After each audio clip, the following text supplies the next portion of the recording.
이 가면 한 번쯤 보신 적이 있으실 텐데요. 영화 속 영웅, 해커 집단 어나니머스, 그리고 전 세계 시위 현장까지 익명성과 저항의 상징으로 사용되고 있습니다. 그런데 사실 이 가면은 실존했던 인물을 본따 만들어졌습니다. 그는 바로 약 400년 전 영국에서 국회의 사당을 폭파하려 했던 가이 포크스라는 남자입니다. 16세기 당시 잉글랜드의 왕 헨리 8세가 새로 영국 성공회라는 개신교를 확립하면서 잉글랜드 종교계에 피바람이 몰아쳤는데요. 그는 수도원의 토지와 재산을 몰수하고 자신에게 반대하는 가톨릭 교도들을 무자비하게 처형했습니다. 하지만 그의 딸 메리 여왕은 다시 국교를 가톨릭으로 되돌리면서 수많은 개신교도들을 잔인하게 화형시켜 블러디 메리, 피의 메리라는 이름이 붙었습니다. 하지만 또 한 번, 메리의 뒤를 이어 왕위를 이은 엘리자베스 1세는 국교를 다시 성공회로 바꿔버립니다. 이들이 이렇게 국교를 계속 뒤집은 이유는 제 다른 영상인 헨리 8세의 6명의 부인들 영상에서 좀 더 자세히 확인하실 수 있습니다. 엘리자베스 역시 가톨릭 교도들을 탄압했는데요. 그녀는 후손을 남기지 않고 죽었기 때문에 그녀 사후 왕위는 스코틀랜드의 왕이었던 헨리 7세의 증손자 제임스 6세에게 넘어가게 됐습니다. 참고로 제임스 1세와 제임스 6세는 동일 인물인데요. 스코틀랜드에서는 이전에 5명의 제임스라는 왕이 있었기 때문에 제임스 6세로 불리고 잉글랜드의 왕으로서는 제임스 1세로 불립니다. 엘리자베스의 반가톨릭 정권에서 많은 박해를 받던 가톨릭 교도들은 새 정권에서는 종교적 관용이 베풀어질 거라고 기대했는데요.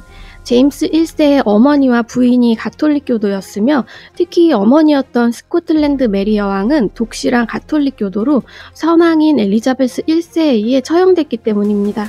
사람들은 그가 어머니의 뜻을 이어 가톨릭 교도들을 관대하게 처우할 거라 기대했지만 그는 왕권 강화와 정치적 유리함을 위해 계속 개신교를 지지하고 가톨릭 탄압을 이어나갔습니다. 종교적 관용에 대한 희망이 완전 사라져버린 몇몇 가톨릭 교도들은 마침내 왕을 제거할 계획을 세우게 됩니다. 로버트 캐츠비라는 인물의 주도로 13명의 공모자들이 이를 꾸몄는데요. 이들은 하인 1명을 제외하고 기사작이나 토지를 소유한 젠트리 계급으로 모두 가톨릭 교도로 탄압을 받아온 가문이었습니다. 이들은 1605년 11월 5일 웨스트민스터 궁에서 열릴 의회 개회식 날 이 사당을 폭파시키려는 어마어마한 음모를 꾸몄습니다.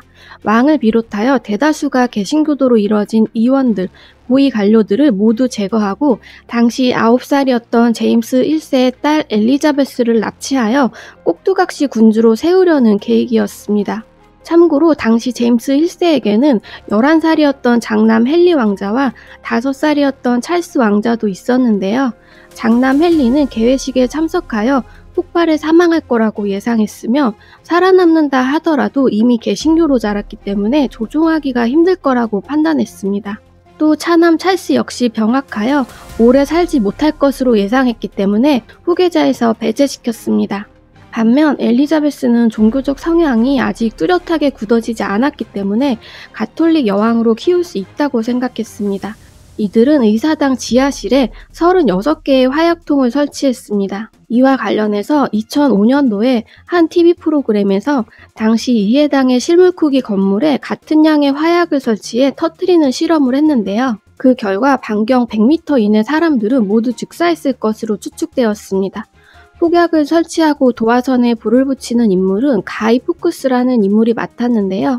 바로 그가 오늘의 주인공입니다.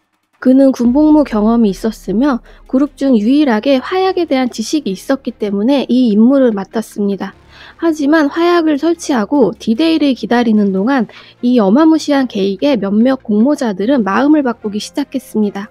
그중 비교적 온건파에 속했던 프랜시스 트레샴이라는 인물이 있었는데요. 그는 주모자인 캐츠비에게 이런 방법은 너무 과격하다, 또 의회에 참석하는 동료 가톨릭 신자까지 죽게 된다며 우려를 표했습니다. 특히 이 개회식에는 자신의 처남 몬티글 경도 참석할 예정이었기 때문에 그에 대한 걱정도 컸는데요. 하지만 캐츠비가 계획을 굽히지 않자 그는 자신의 처남 몬티글 경에게 익명의 경고 편지를 보냅니다. 편지에는 그의 안전을 염려하며 개회식에 참석하지 말 것을 권하는 내용이 있었는데요. 트레샴은 이 사실이 알려지면 개회식이 연기되거나 음모가 새나갈 것을 알게 된 캐츠비가 계획을 중단시킬 것이라고 예상했지만 캐츠비는 계획을 중단하지 않았습니다. 1605년 11월 5일 새벽, 이에 수색대가 궁 지하실에 숨어있던 가이포크스를 발견했습니다. 그의 몸에서는 회중시계, 랜턴, 성냥이 나왔습니다. 지하실에서 무슨 짓을 하고 있었냐는 질문에 스코틀랜드 거지들을 고향으로 날려보내려 했다고 말했다고 하는데요. 당시 제임스 1세는 스코틀랜드 출신 귀족들을 잉글랜드 정부 요직에 다수 기용했는데 당연히 잉글랜드 내에서는 갈등과 반발이 있었습니다. 또 잉글랜드에 비해 빈약했던 스코틀랜드의 경제 상황을 빗댄 말이기도 했습니다. 그는 고문을 버티며 단독 범행을 주장했습니다. 그의 자백서 서명에는 글씨를 거의 알아볼 수 없는데 이는 그가 극심한 고문을 받았음을 말해주고 있습니다. 그가 체포됐다는 소식이 알려지자 남은 공모자들은 당국의 추적을 피해 도주했습니다. 주모자인 캐츠비도 이 과정에 사망했고 살아남은 자들 모두 체포되어 런던탑에 수감되었습니다. 이때 수감된 자들이 감옥벽에 남긴 서명이 아직도 남아있습니다. 체포된 이들은 모두 말로 표현할 수 없을 정도로 잔인한 처형을 당했습니다. 공모자 중 한 명은 도끼형을 간청했으며 가이포크스는 교수대 사다리로 올라가는 동안 스스로 뛰어내려 사망함으로써 처형의 고통을 피할 수 있었습니다. 이미 사망한 캐츠비의 시신 역시 다시 파헤쳐져 사지절단형에 처해졌고 공모자들의 머리는 창에 꽂혀 도시에 전시되었습니다. 이 음모의 결과는 가톨릭계의 재앙이었습니다. 이 일로 인해 가톨릭에 대한 탄압은 더욱 심화되었습니다. 하지만 시간이 지나면서 탄압은 약화되어 가톨릭 교도들이 요직에 임명되기도 했습니다. 1605년에 있었던 이 화약음모 사건은 오늘날까지 이어지는 엄청난 여파를 남겼습니다. 이 일로 인해 개회식이 시작되기 전에 지하실을 수색하는 전통이 생겼는데요. 이 의식은 현재까지도 이례적 절차로 남아있습니다. 또 잉글랜드는 사건 바로 다음 해부터 엄청난 음모에서 왕이 살아남은 것을 축하하며 11월 5일을 기념일로 만들었는데요. 이날은 가이포크스 데이 혹은 모닥불의 밤이라고 불립니다. 사람들이 모닥불을 둘러싸고 가이포크스를 상징하는 밀집 인형 같은 걸 불에 던지는 연례 행사가 열렸습니다. 이 인형은 시간이 지나면서 가이포크스가 아닌 시대적으로 혐오되는 인물들로 대체되기도 했습니다. 이 인형들을 가이 혹은 가이즈라고 했는데요. 처음에는 기괴한 옷차림을 한 남성을 의미했지만 시간이 지나면서 남성이나 여러 사람을 지칭하는 가이나 가이즈라는 단어의 유래가 되었습니다. 이 행사는 오늘날까지 이어지고 있는데요. 반가톨릭 정서가 듬뿍 담긴 행사의 본래 의미는 오늘날 많이 퇴색되어 축제처럼 열리고 있습니다. 1980년 영국에서 V4 벤데타라는 그래픽 노블이 연재되었는데요.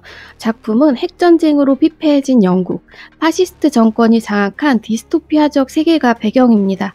1984의 빅브라더처럼 감시, 검열, 폭력이 정당화되는 자유가 억압되는 체제에서 극중 주인공인 V는 가이포크스 가면을 쓴 정체불명의 혁명가로 등장합니다. 작품의 작가는 역사적 혁명가인 가이포크스의 인물상과 사명을 채택하고 싶었다고 말했습니다. V는 파시스트 정권에 맞서 테러로 혁명을 일으키는 반체제 인물, 무정부주의자로 등장하는데요. 대의를 가지고 행동하지만 암살, 폭파, 테러도 서슴지 않는 도덕적으로 모호한 인물로 묘사되었습니다. 그를 단순한 슈퍼히어로로 묘사하지 않음으로써 독재와 억압을 무너뜨리기 위해서 폭력은 정당화될 수 있는가? 라는 질문을 던지는 작품입니다.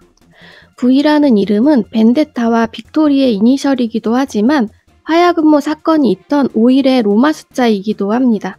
V는 국민이 정부를 두려워할 것이 아니라 정부가 국민을 두려워해야 한다고 말하는데요. 작품에서 그의 정체는 끝까지 가면 뒤에 숨겨져 있는데 때문에 이 가면은 저항과 익명성의 상징이 되었습니다. 2005년에 이를 원작으로 한 영화 V4 벤데타가 개봉했는데요. 원래는 화약음모 사건일인 11월 5일에 맞춰 개봉될 예정이었으나 사정으로 연기되었습니다. 워너브라더스는 개봉과 동시에 V의 가면을 배포하는 마케팅을 벌였습니다.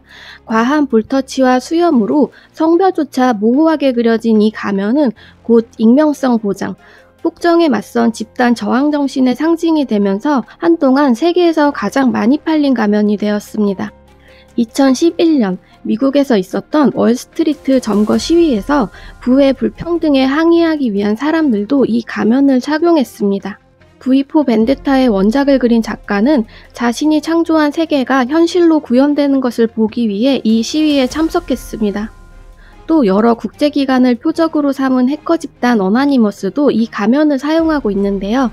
2008년 사이언톨로지 교회가 교도로 유명한 톰 크루즈의 인터뷰를 검열하려 하자 어나니머스는 이에 항의하기 위해 이 가면을 쓰고 등장하면서 그들의 상징이 되었습니다. 또 사상이나 의견을 표현하고 싶지만 직장을 잃을까 두려워하는 많은 사람들의 좋은 선택지가 되었습니다. 그 외에도 터키 항공 근로자들, 태국의 반정부 시위, 이집트 등에서도 시위에 많이 사용되고 있는데요. 때문에 몇몇 중동 국가에서는 이 가면의 수입을 금지시키기도 했습니다. 사우디는 이 가면이 폭력과 극단주의 문화를 조장한다며 수입과 판매를 금지하고 모든 가면을 폐기했습니다. 화약 음모 사건의 주모자는 로버트 캐츠비였고 가이포크스는 화약에 대한 지식이 있다는 이유만으로 실행을 맡았지만 그는 현재 저항의 상징이 되었습니다. 억압을 위한 폭력이 정당화될 수 있는지에 대한 물음은 오늘날까지도 난제로 남아있는데요. 2024년 영국의 여론조사 결과도 이를 반영하고 있습니다. 가이포크스에 대한 여론을 알아보기 위한 조사에서 호의적 시선 39%, 부정적 시선 32%라는 대답이 나왔습니다. 그중 영웅이다 16%, 악당이다 18%가 나왔으며 국민의 절반 52%는 포크스를 악당도 영웅도 아닌 인물로 여긴다고 대답했습니다. 그의 종교 탄압에 맞선 테러 행위는 오늘날까지도 평가가 팽팽하게 갈리고 있는데요. 여러분의 의견은 어떠신가요?